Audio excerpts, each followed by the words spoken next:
Բարև ձեզ։ Առցանց առավոտի ուղիղ եթերում դեմ առ դեմ հաղորդաշարն է։ Մեր հյուրերն են ազգային ժողովի падգամավորներ, հանրապետական խմբակցությունը ներկայացնող Լևոն Մարտիրոսյանը եւ Բարգավաճ Հայաստան խմբակցությունը ներկայացնող Վահե Ինֆիաջյանը։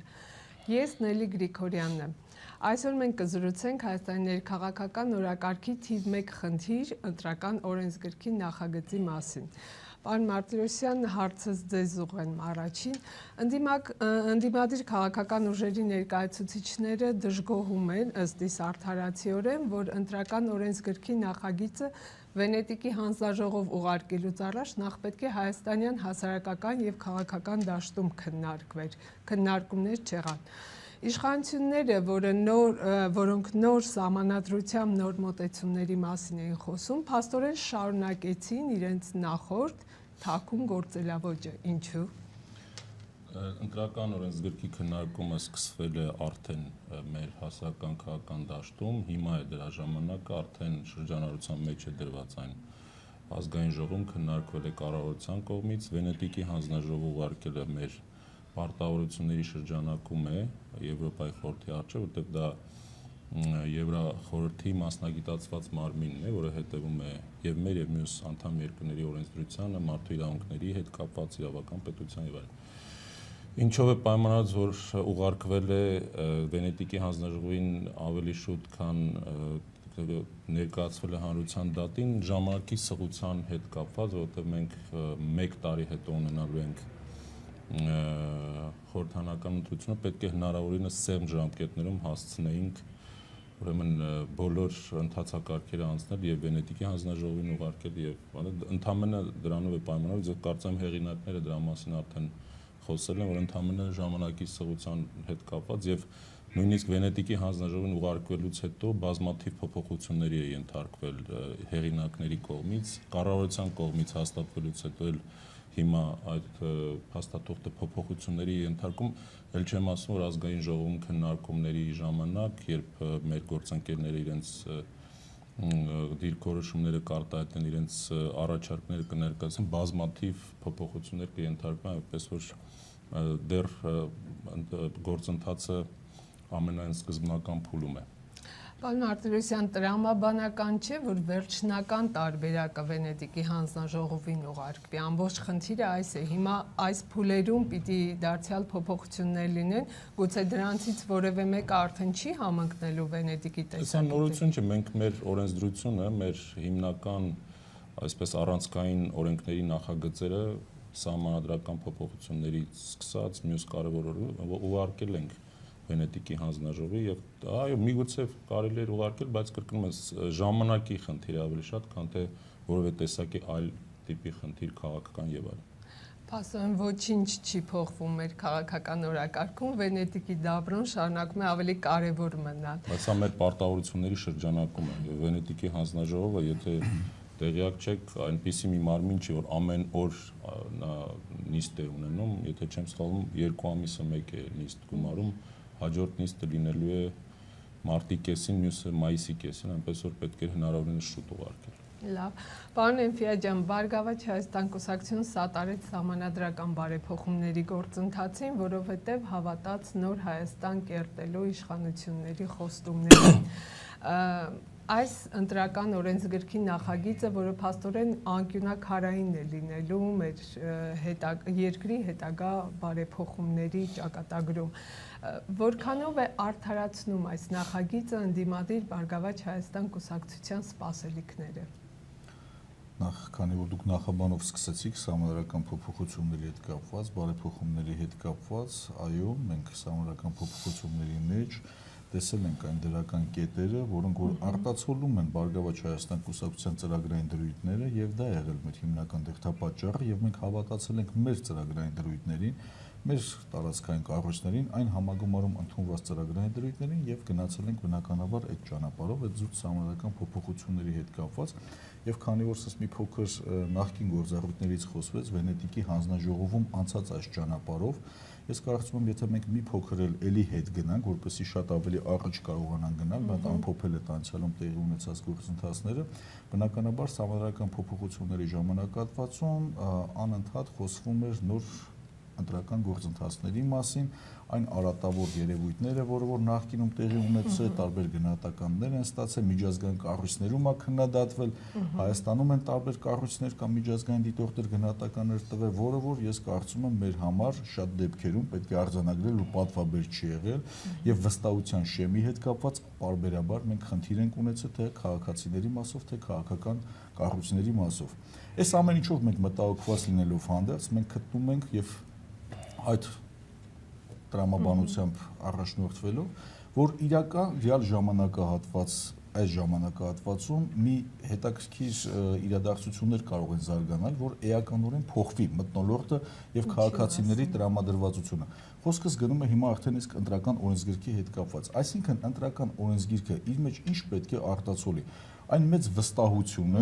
այս գործընթացը ի սկզբանե ինչ ձևով որ կանցնի, մեր երկրի քաղաքացիները համապատասխանաբար վերաբերմունք կունենան ընտրական գործընթացի հետ կապված։ Այսինքն, եթե մութ կողմերը կամ կասկածելի կողմերը կամ ռիսկային մասերը այնուամենայնիվ մնան տվյալ նախագծում, մենք պետք է արձանագրենք, որ ի սկզբանե Հայաստանի Հանրապետության քաղաքացին շատ հարցերում վերապահումներ է ունենալու ընտրական գործընթացների հետ կապված։ Խնդրում եմ հստակեցրեք ձեզ համար, որոնք են մութ եւ ռիսկային կողմերը այս նախագծի։ Հենց այս ժամանակահատվածի հետ կապված տարբեր քաղաքական ուժեր, տարբեր հայտարարություններով հանդես են եկել, մենք էլ ենք հայտարարությամբ հանդես եկել, որ Բարգավաճ Հայաստան կուսակցությունում շատ են կարևորում այս քաղաքական գործընթացը եւ մենք չենք կարող ոտքի վրա այս հարցերին մոտեցում ցույց տալ եւ մենք ունենք լավ մասնագետներ, փորձագետներ, ովքեր որ աշխատանք են տարել եւ տանում եւ մենք մեր տեսանկյունն ունենք եւ մենք մեր փաթեթն ենք առաջարկել եւ առաջարկելու ենք առաջիկա այդ քաղաքական գործընթացներում մեր տեսանկյունով, բայց այս պայդրությամբ են մի քանի մտահոգիչ հարցեր կան, որոնց անպայման կանդրադառնամ, որոնք նաեւ մամուլում որոշակի արձագանք ստացել են։ Սենց հերթով անդրադառնանք այս հաղորդման ընթացքում եւ կարծում եմ նաեւ մեր գործընկերը հնարավորություն կունենա որոշակիորեն պարզաբանել։ Օրինակ նույն մամուլի հետ կապված, հասարակական կազմակերպությունների հետ կապված այդ սահմանափակումները 8 անձի հետ կապված։ Չգիտեմ, այնտեղ շատ հարցեր կա, որ հիմա այս հաղորդումը, որ հիմա սկսենք փաստաթուղթերը դնենք մեր առաջ ու սկսենք քննարկել, որը որ միանշանակ ավելի բովանդակային քննարկումներ կլինեն, բայց այս պայդրությամբ մոտեցումների հետ կապված, որպես քաղաքական միավորների ներկայացուցիչ, եւս այդ ամենի մասին կբարձրացնենք։ Ինչի համար պետք է հասարակական կազմակերպություններն ու լրատվամիջոցները, այսինքն ներկայացնեն երկրի նախագահան, վարչապետը կամ կենտրոնական ընտրական հանձնաժողովը, լավ, էլի տրամաբանված է։ Ինչն է դրա հիմքը, ինչն է դրա պատճառը։ Ես նաև հավելեմ, ձեր ընդդիմախոսի հարցը, ինչու են դիտորդներից այդքան վախենում, ինչու է փորձառում դիտորդների լիցենզավորման ըստ էության վերահսկողության համատեքստում դա է։ Վերահսկողության։ Ես չգիտեմ, երևի տեղյակ չեք, հեղինակները արդեն բազմիցս նշեցին, որ սա թյուրիմացություն է եղել, ուղղակի սխալ ինֆորմացիա գնացել, այդպիսի բան չկա, տեղական դիտորդները չեն հրավիրվելու եւ մասնակցել են այնպես ինչպես ցանկանան, ինչպես եղել է, ուղղակի լիցենզավորման կարգի Չէ, դա թյուրիմացություն է եղել, դա հանվել է, այսինքն սխալ ինֆորմացիա գնացել, ինչ վերաբերում է սահմանափակմանը, նույնպես հեղինակները առիթ կունենան, իրենք է կխոսեն, ուղղակի ինչ որ մի թիվ վերցրել են, որպեսզի դրանից հետո արդեն քննարկումները ծավալվեն, որևէ այդտեղ խնդիր չկա, կարող է այդ թիվը մեծանալ եւ ուղղակի քննարկման համար նախնական մի նախագիծ է, փաստաթուղթ է ներկայացվել, որպեսզի մարդիկ հնարավորություն ունենան ընթերցելու եւ իրենց մտքերը արտահայտելու։ Այստեղ խնդիր չկա, որևէ մեկը չի ցանկանում, որ վստահության մթնոլորտը ցածր լինի, որ ընտրությունները այնպես անցնեն, որ վստահություն չներշնչեն եւ ընտրական օրենսգիրքն էլ լայն կոնսոլիդացիա արդյունքում չընդունվի։ Պարոն Մարտիրոսյան, որը պետք է լինի, ովքեր այն ատյանը, ովքեր պիտի լինեն այն մարդիկ, ով պիտի որոշեն, այս լրատվամիջոցը պիտի մասնակցի, մյուս լրատվամիջոցը չպիտի այդպիսի բան չկա, դա թուրըմբռնում է եղել։ Ինչու համար է առաջարկվել թիվ, այդ թիվը թուրըմբռնում չի եղել, փաստաթղթում դա հրապարակվել է։ Հրապարակվել է, հետո միանգամից այլ հարց է, բայց թուրըմբռնումը այլ մոտեցում է։ Ես հեղինակների հետ խոսել եմ, հրապարակվել է, այնուհետև միանգամից այդ բանը վերացվել է։ Այսինքն հեղինակների կողմից կարող են բարձրաբանել, որ թուրիմացություն է եղել, ներողություն են հայցում, Համենայն դեպս հեղինակները այդպես են ասել, ես չեմ կարծում, որ նույնիսկ եթե այդպիսի բան գրածն է, Կառավարության կայքում տեղադրված նախագծի օրինակում դեռևս շարունակում է մնալ։ Ամեն դեպքում նախագիծը դեռ ընդունված չի, սա նախագիծը ազգային ժողովում քննարկումները սկսվելու են առաջիկայում, լսումներ են լինելու պետական իրավական հանձնաժողովի կողմից կազմակերպված հետո հենց պետաիրավական հանձնաժողովում արդեն ընդհանցակարգով քննարկում էր, հետո լիագումար նիստում։ Բոլոր մեր գործընկերները, ես ինքս ունեմ բազմաթիվ ուրեմն առաջարկներ փոփոխությունների առումով ներկայացվելու են եւ վերջնական փաստաթղթի մասին արդեն խոսելիս կարող ենք ասել այս կամ այն դրույթը մնաց թե ոչ։ Հիմա այս բայց վերադառնալով դուք Վահեին պարոն Էնֆիաջյանին հարց տվեցիք, որ անկյունակարային է ընտրական օրենսգիրքը, այս առումով անկյունակարայինը սահմանադրական փոփոխություններն էին։ Բոլոր օրենքները սահմանադրական, այդ թվում Հանրապետական կուսակցության խոստացածա վստահելի ընտրությունների համար շատ կարևոր այո, բայց ընտրական օրենսգիրքը բխում է սահմանադրությունից։ Այսինքն սահմանադրական փոփոխություններ են կարևորագույնը անկյունակարային առանցքային է եւ բարեբախտաբար մենք ունենք հիմա նոր սահմանադրություն եւ սահմանադրությունից են բխելու բոլոր օրենքները, այդ թվում նաեւ ընտրական օրենսգիրքը, որը իհարկե շատ կարևոր է, որովհետեւ առաջիկա խորհրդարանական ընտրությունները իսկապես առանցքային են լինելու, կարևորագույն քաղաքական իրադարձություններ լինելու եւ մենք պետք է լավագույնս պատրաստվենք դրան եւ իսկապես այդ ընտրությունները պետք է բարձր վստահություն ներշնչեն եւ մեր հասարակության համար եւ միջազգային հանրության։ Պարոն Էնֆիաջյան, ներողություն նմանօրինակ թյուրըմբռնումները, հիմա դուք կտակ հարցը, նմանօրինակ թյուրըմբռնումները, որտեղ են գտնում նախագծում, դուք չեք կարծում, որ արդեն իսկ վստահության մթնոլորտ չէ։ Ես հենց դրա մասին եմ ուզում ճիշտ ասած խոսել եւ հարց տալ, պարոն Մարտիրոսյան, չեք գտնում, որ մենք նույնիսկ եթե այս պայդրությամբ նախ գործընթացը արդեն ասվեց ինչ ձեով է անցել եւ շատ հարցեր կա, որ կարծես թե ստվերում է մնում, ինչի համար, եւ երկրորդը հրապարակելուց հետո այնպես է ստացվում, որ կետեր կան, որ թուրիմացությունը արդեն նորը հրապարակվել է, ոչ մի քաղաքական գործընթաց չի եղել, բայց արդեն հրապարակվում է, չէ՞ խոսում, բայց նախագծի մասին ենք խոսում։ Նախագիծը դեռ այնպիսի փոփոխությունների կարող է ենթարկվել, որ, չգիտեմ, կյանքը ցույց է տվել, որ բայց հիմա դուք Վենետիկի հանձնաժողովում անցել է Չէ, Վենետիկի հանձնաժողով ներկայացվել է։ Վենետիկի հանձնաժողովը դեռևս իր եզրակացությունը չի։ Ինչ ճիշտ հասկացեք, ես այդ Վենետիկի հանձնաժողովը նույնիսկ որ ասում եմ, իմ համար սա այս ընդհանուր գործընթացի ոչ սկիզբն է, ոչ վերջն է, ոչ էլ գաղափարական էտալոնն է, ի վերջո, sense վերցնենք։ Բայց միևնույն ժամանակ շատ կարևոր է այդ կարևորագույն մարմինը, որտեղ որ ներգրաված են լավագույն մասնագետներ, փորձագետներ, ովքեր որ համադրում են նաև մի շարք կոնվենցիաներով, իրավական ակտերով եւ իրանց դրական կամ բացասական կամ ինչ ռիսկեր են իրանք տեսնում իր հերթին։ Հիմա տեսեք, այս գործընթացը անցնելուց հետո հələ Հայաստանի Հանրապետությունում նոր երկրի քաղաքացիության մասին չենք խոսում, որովհետեւ չի հասցրել երկրի քաղաքացին հասկանալ ինչ է դրական օրենսգրքի միևնույն ժամանակ նախագծի մասին է խոսքը գնում, բայց արդեն քաղաքական համակարգում այս ամեն ինչի մասին հələ առաջի կետով սկսել խոսալ եւ արդեն ասել թուրիմացություն կա այստեղ, չեք կարծում որ նման գործընթացները մեկ անգամ եւս անվստահության շեմը բարձրացնելու են գործընթացի հետ կապված։ Պարոն Էնֆիաջյան, քննարկումը երբ լինի ազգային ժողովում դուք լիուլի հնարավորություն կունենաք հեղինակային այդ հարցը ես կարծիքը կայտնի։ Ես էլ իմ հարցերը կուղեմ, Վենետիկի հանձնաժողովը դեռևս եզրակացություն չի հրապարակել, բայց նույնիսկ եթե հրապարակի Վենետիկի հանձնաժողովի եզրակացություն պարտադիր բնույթ չի կրում։ Ուղղակի լավ է, եթե դրական եզրակացության է արժանանում այս կամ այն օրենքի նախագիծը եւ այլն եւ այլն։ Այնպես որ հիմնական քննարկումները ճիշտ են կան, որովհետև մենք դա մեր պարտավորությունների շրջանակում ենք բոլորս 2002 թվականին բոլոր խմբակցությունները ստորագրել են այդ պարտավորության տակ, երբ մենք անդամակցում էինք Եվրոպայի խորհրդին։ Իսկ դա մասնագիտացված մարմին է, լավ մարմին է, կարծիք է հայտնում եւ այդ կարծիքը կարեւոր է, բայց պարտադիր չի։ Հիմնական քննարկումները կրկնում եմ, տեղի են ունենալով ազգային ժողովում, ազգային ժողովի պատգամավորների մասնակցությամբ։ Բազմաթիվ փոփոխությունների կենթարկվի ես վստահ եմ, ես ինքս կրկնում եմ ունեմ առաջարկներ, որոնք ներկայացնելու եմ հեղինակներին։ Պարոն Մարտիրոսյան, մի ուշագրավ ձեր նախորդ օրերի հարցազրույցներից եւ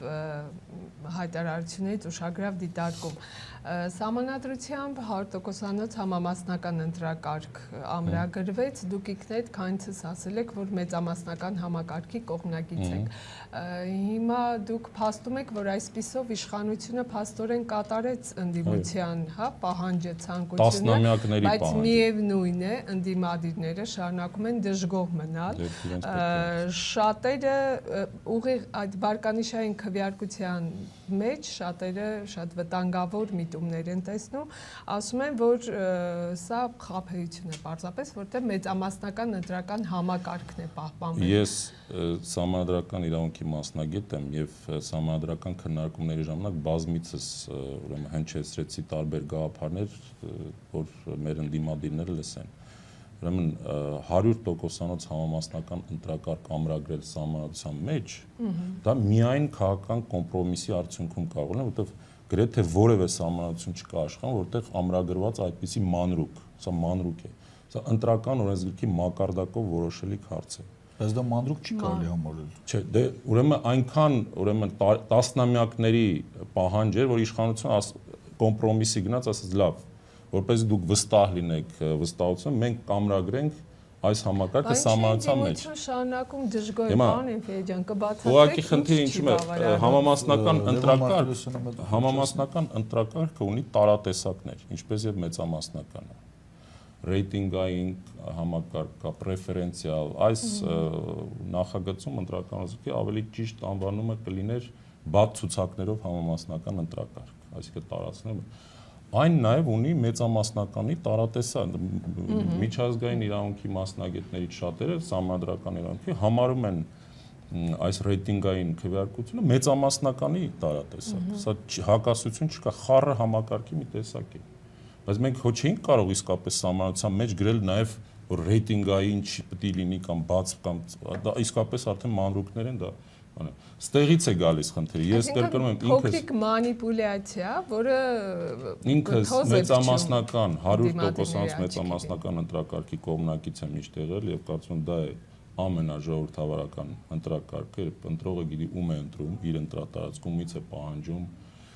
ում հետ է կապ պաշտպանում։ 100%-անոց համամասնական ընտրակարգ իհարկե ունի առավելություններ, հատկապես քաղաքական ուժերի համար։ Գլխացավանք ավելի քիչ է,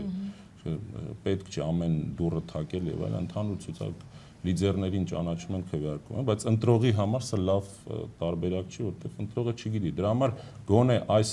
ներկայացված տարբերակը ինչ որ հնարավորություն ստեղծում է ընտրողներին հասկանալու իր տարածքում ինքը ում է ընտրում եւ որոշում կայացնել եւ իր տարածքի պատգամավորները կապ պաշտպանել։ Ինչու իշխանության այս մեծահոգաբար մոտեցումը, մեծահոգությունը չեք ընդունում, ինչ եք ընդվզում, պարոն Ֆիաջան։ Հիմա տեսեք, հարցը ընդվզելու չի, հարցը տրամաբանված պետք է լինի ամեն ինչ եւ ընկալելի պետք է լինի ամեն ինչ։ Եվ նորից չանդրադառնամ այն սկզբնախտորին, ինչի մասին ես խոսեցի, մենք ուզում ենք վստահության շեմը ընտրական գործընթացների հետ կապված փոխվի մեր երկրում ի վերջո։ Մենք ուզում ենք ի վերջո Հայաստանի Հանրապետությունում ժողովրդավարական ամենաբարձր նորմերին համոհ մենք ընտրություններ կարողանանք ունենալ։ Նախ մի քանի հարցեր, որ խոսակցությունից առաջացավ, էլի չեք կարծում, որ համամասնական ընտրակարգ ասածը դա ենթադրում է, որ համամասնությունը ամբողջ հանրապետության ընտրողների, իսկ ինչպես։ Դա էլ կա։ Երկու տարբերակ։ Բայց տեսեք, արդեն երկուս ենք ասում։ Այո։ Իսկ համամասնությունը մենք ենթադրում ենք համամասնական ամբողջ կազմը։ Ըստ նախագծի դա քաղաքացուն կամ քաղաքական գործիչներին հաջորդի սկզբնական փուլում ինչ որ մի բան ոնց որ հարկ չլինի, լավ ասած, մեղմավերի ասեմ։ Շատ հարկ գոնե ամեն կուսակցություն պետք է մասնագետներ լինեն ցանկալի, որոնք կարող են ասել, որ ախր դա տարատեսակներ ունի։ Բնականաբար տարատեսակներ։ Դե հիմա տարատեսակներից մեկն է ներկայացված նախագծում, դուք կարող եք փոփոխությունների ենթարկել։ Այսինքն սա կարող է փոխվել, վարկանիշային է, դուք կարծում եք, որ կարող եք։ Հիմա հարցը ես չէի ուզենա որ փոխվի, որովհետև այն հնարավորինս մոտ է մեծամասնականին, իսկ դրա կողմնակից եմ։ Հիմա տեսեք։ Դեռ հույս կա, պարոն Ֆիաջան։ Հա, չէ, հիմա մի հատ տեսեք ինչի մասին է խոսքը գնում, բայց տեսեք հիմա դուք էլի իրարամերժ որոշակի մտքեր արտահայտեցիք, նախ ասելը որ համամասնական ընտրակարգ ընդդիմադիր դա 10 տարուց ավել պահանջելով հանդերձ 10 դուք ասացիք 10 տարի եմ ասում։ 95 քաղաքական միավորներ են եղել 90-ականների սկզբից այդ են կարևորը։ Հիմա դրան չանդրադառնանք։ Զուտ մոտեցումներ հետ կապված, որը դուք ասացիք։ Այսինքն համամասնական ընտրակարգը ընկալելի է եւ իշխանությունների կողմից կարծես թե այդ զիջում ասեմ կամ փոխադարձ ինչ որ վստահության մտնոլորտում այս գործընթացին անցնելու միտում է նկատել։ Հիմա բայց մյուս կողմից էլ ասում եք եւ փառք Աստծո որ երկրորդ տարբերակը կա, որ իր մեջ ինչ որ որոշակի ինչ որ միտումներ կա, որը որ նախանշում է նաեւ մեծամասնական մոտեցում է։ Արդեն իրարամերժ ինչ-որ իրարամերժ չի, ասում դա տարատեսակ է, համամասնականի տարատեսակ։ Հասկանում եմ, է։ որ ինքը այն թեման է, որ շատ երկար կարելի է խոսալ եւ ամեն կետի հետ կապված շատ երկար կարելի է էլի մանրամասնել, որովհետեւ նույն ընտրական գործընթացի հետ կապված, եթե խոսենք, նույն ցուցակները կազմվելու գործընթացը։ Այսինքն մինիմում 80 հոգու եւ 3 օր, որտեղից են այդ թվերը վերցվել։ Ինչն է հիմք հանդիսացել։ Չէ, օրինակ հեղինակներ թվեր են վերցրել, որոնք որոնցից հա, ինչպես ռուսերեն ասում, будем танцевать от печки, այդտեղից ենք սկսելու ապարել։ Ինչ որ թիվ է վերցվել, նախագիծ է, սա մեկ, երկրորդ 110 սա մեկ, երկրորդ որևէ մեկը, ես կարծեմ երեկվա ասուլիսում էլ ասացի, որևէ մեկը մեր քաղաքական ուժերից որևէ մեկին չի խանգարում ներկայացնելու սեփական նախագիծ ընտրական բնականաբար կներկայացնենք, բայց քանի որ արդեն ներկայացած տարբերակ կա, ուզում ենք տրամաբանությունը հասկանանք։ Պարտավոր չէ միայնակ ներկայացնելու, այսինքն հիմա ձեր տարբերակի տրամաբանությունն ենք ուզում հասկանանք։ Մենք մերը երբ որ կներկայացնենք, մենք մերի տրամաբանությունը կներկայացնենք։ Նախագիծ է ներկայացվել աշխատանքային նախագիծ, որը պետք է քննարկվի։ Այդ քննարկումը ծավալվելու է առաջիկայում ազգային ժողովում։ Թեկուզ այդ տարբերակում ինչ որ հիմքեր կան, չէ՞։ Պարոն Մարտիրոսյան, Սահմանադրության մեջ նախատեսված է առնվազն 101 պատգամավոր, սա մեկ, երկրորդ ազգային փոքրամասնություններին են տեղ տրվելու 4 պատգամավոր են ունենալու ազգային։ Այսինքն ոնց է դա քվոտավորած է նույն ազգային փոքրամասնությունների ամեն կուսակցություն ներկայացնելու առանձին ցուցակ։ 130 պայմանական։ Դե գիտեք ինչ, ինչու է եղել 131, նախկինում էլ եղել է 260 ինչ։ Դա որոշում այդպես է որոշում կայացել։ Չէ, բայց ամեն ինչ տրամաբանված է եղել նույն 131-ը, երբ որ եղել է, մենք գիտենք որտեղից է 131-ը, բացատրությունը եղել է 131-րդ կաթողիկոսի հիմքը ընդունել են, որ այդտեղից է։ Հա, տրամաբանություն։ Չեսից ասեմ, ամեն դեպքում դա ասվել է։ Հիմա այս պարագայում ի՞նչ է ասվում։ Ոչ մի բան չի ասվում։ Պարոն Մարտիրոսյան, շատ լավ է որ կրճատվում է թիվը, կան բազմաթիվ պատգամավորներ։ Ես կարող ինքս մտածում եմ, որ 91 լինի։ Որ իզուր են գրավում այդ որ խմբակցություններից են այդ պատգամավորները, նաև իշխող բոլոր խորհրդարաններում է միշտ էլ եղել են ավելի արդյունավետ պատգամավոր, պակաս արդյունավետ։ Պարոն Մարտիրոսյան, իբրև իշխող, հա, ուժը ներկայացնող պատգամավոր, դուք բնականաբար հավատում եք, որ իշխանությունը հաջորդ ընտրությունները վստահության մթնոլորտում ազատ անկախ է կազմակերպելու։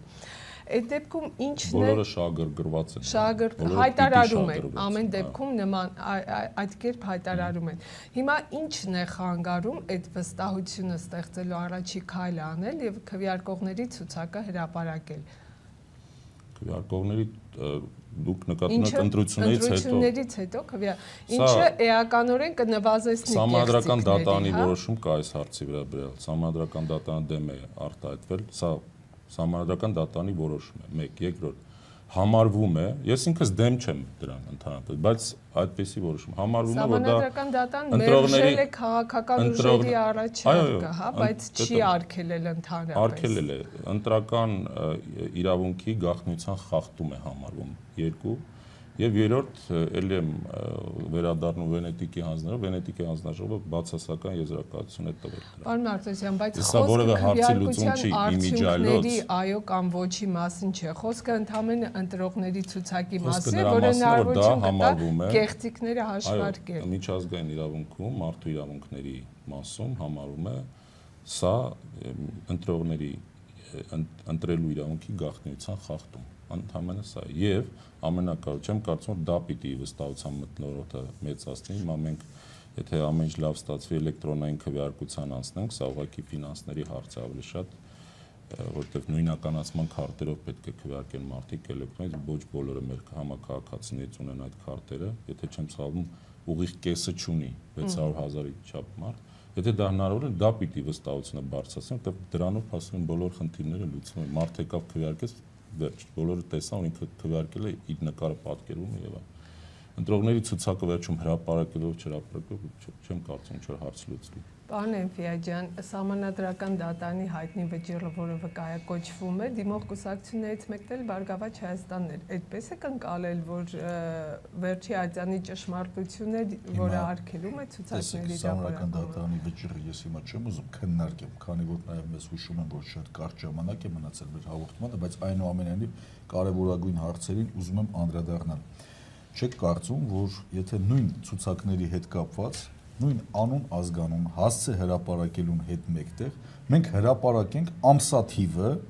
Երբ հա տվյալ քաղաքացին հաշվառվել տվյալ հասցեում։ Չեք կարծում, որ սա ահագին հարց է, նույն այդ ցուցակները հրապարակելու ընտրություններից հետո կլուծի։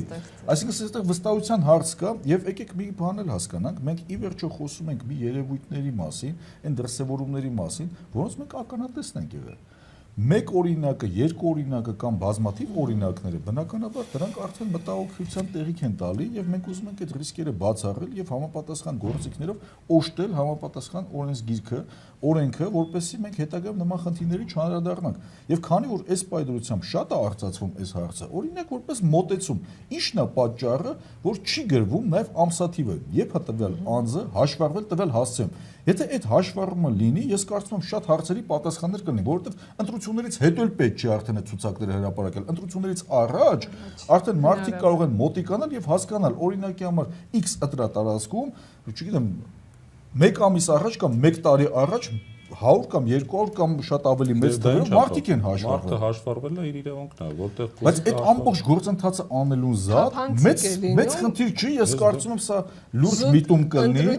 Բացարձակ որևէ խնդիր չեմ տեսնում, կարող եք դա առաջարկել, բայց դա ինչ հարցի լուծում է։ Առաջարկում եմ, ես ասում եմ ինչ հարցի լուծում է առաջարկում։ Ցուցակները ինչի համար են ասում հրապարակեն։ Որովհետև կասկած կա, որ մարդիկ կան, որ հետո են հաշվառվում կամ հաշվառվել են ընտրություններից 1 ամիս շուտ եւ հանձնաժողովի անդամներն ու վստահված անձին կարող են տեղեկանալ, դա գաղտնի ասելով չենք ասում փակած։ Բայց հանձնաժողովում չի կարողանում վերահսկել այդ ամբողջ գործընթացը։ Եթե քաղաքացին գալիս է անձնագրով գրանցված օրինակ եմ ես բերում, էլի կոնկրետ ինչ-որ օրինակով չէ, որպես երևույթ, որ կարա լինի։ Գալիս է եւ ներկայանում է եւ մասնակցում է քվեարկության եւ նույնիսկ քաղաքացին, ցած ասեմ, կոնկրետ հանձնաժողովի ներկայացուցիչը, X կուսակցության ներկայացուցիչը, ինչ որ չեմ ասում, ՀՀԿ կամ օրինակի համար, ներկայացուցիչը, որ նստած է այդ ցուցակների առջև եւ այլ անձնագրով կամ իր անձնագրով ուրիշ մարդու փոխարեն, որը որ երկրում չի գտնվում, գալիս է իր փոխարեն ստորագրումը մտնում քննարկում է, դա հնարավոր է, չէ՞։ Կամ նույն էլեկտրոնային համակարգում, կներեք, էլեկտրոնային համակարգը ինչ ձևով է ֆիքսելու, այսինքն մենք այս ամեն ինչը շատ մեծ հարցեր են։ Էլեկտրոնային համակարգին, եթե հնարավոր լինի, տեխնիկապես հնարավոր լինի անցնել մինչև մյուս խորհրդանական ընտրությունը, սրանով կլուծվեն բացարձակապես բոլոր հարցերը, ուղղակի այստեղ քննարկման արդեն բազմաթիվ երկրներ համակարգի անցել են եւ անվստահության շեմը ավելի է խորացել։ Այնպիսի երկիր ինչպիսին Ղրղըզստանն է օրինակ անցել եւ այնքան բարձր վստահություն կա այդ համակարգին, մեր գործընկերներ շատերը։ Բայց չեմ կարծում Հայաստանի Հանրապետության համար ինչ որ ընտրական ցուցանիշի էտալոնը պետք է լինի Ղրղըզստանը։ Պատկերացրեք, որ Ղրղըզստանի նման երկրում վստահություն ա ներշնչել։ Ավելի մեծ է, քան Հայաստանում։ Մեր մոտ դեռ չկա, ցավոք սրտի, ես կարծում եմ որ տեխնիկապես եթե հնարավոր լինի այդ հարցը լուծել մինչև մյուս ընտրությունները, բոլոր խնդիրները այստեղ վերանալվեն ընդհանրապես։ Եվ բոլորը պիտի շահագրգռված լինեն։ Սա զուտ տեխնիկական հարց է, ոչ թե մենք ուզում ենք իրական այնպիսի օրենսգիր ունենալ, որը որ պետք է արտացոլի ընտրողների իրական պատկերը ընտրություններից հետո։ Մենք ուզում ենք այնպիսի օրենսգիր ունենալ, որպեսզի վստահության մթնոլորտը դեպի դրականը փոփոխությունները, միտումները ակնհայտ լինեն, եւ շատ կարեւոր մի բան, դրա նախապայմաններն ու հիմքերը այ հենց հիմա են այս գործընթացներում եւ այն վստահության շեմը, որը որ կարելի է հիմա սերմանել, ես կարծում եմ ամենալավագույնը ժամանակատվածն է։ Իսկ դրա լավագույն նախաձեռնությունները կոնկրետ քայլերն են։ Քայլերն են։ Շնորհակալություն, մեր հաղորդումն արդեն մոտեցավ ավարտին։ Պարոն Մարտիրոսյան, հուսանք ձեր լավատեսությունը այդուհանդերձ իրականություն կդառնա եւ այս նախագծում վիճելի հարցերին կտրվեն լուծումներ, որոնք իսկապես վստահության մթնոլորտ կստեղծեն 2017 թվականի ընտրությունների համար։ Հիշեցնեմ, առցանց առավոտի եթերում դեմ արդեմ հաղորդաշարն էր, մեր հյուրերն էին Հանրապետական խմբակցության պատգամավոր Լևոն Մարտիրոսյանը եւ Բարգավաճ Հայաստան խմբակցության պատգամավոր Վահե Ինֆիաջյանը։ Շնորհակալություն, կհանդիպենք։